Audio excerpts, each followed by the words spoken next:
Hello everyone, today we're diving into one of the most discussed dynamics in recent Turkish television history, because the story of Gökberk Demirci and Özge Yağız did not end when their series stopped airing, and in many ways, it only became more complex afterward. Their relationship, which began during the filming of Yamin, gradually evolved into a real-life engagement, creating a rare overlap between fiction and reality that audiences found difficult to separate.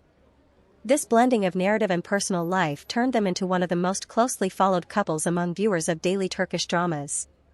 What makes their story particularly compelling is not just the relationship itself, but the way it unfolded publicly and then quietly dissolved.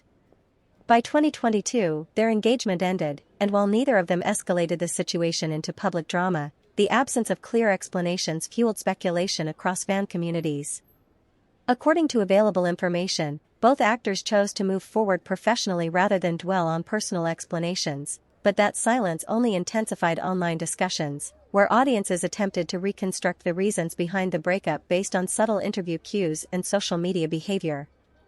At the same time, both careers began to diverge significantly, which added another layer to the narrative. Yağız transitioned into higher-profile projects such as Baba and later Safir, steadily building a more diverse portfolio, while Demirci continued developing his presence in series like You Seek His Cards, where he explored a different type of character with more internal conflict. This divergence created a subtle comparison dynamic among viewers, who began evaluating not just their past relationship, but their individual artistic trajectories. Interestingly, fan discussions did not simply disappear after the breakup but evolved into ongoing theories about possible reconciliation, especially whenever either actor gave a vague or emotionally nuanced interview. Some interpretations were based on fragments of statements or perceived emotional undertones, though none of these theories were ever confirmed, highlighting how audience investment can extend far beyond the actual facts.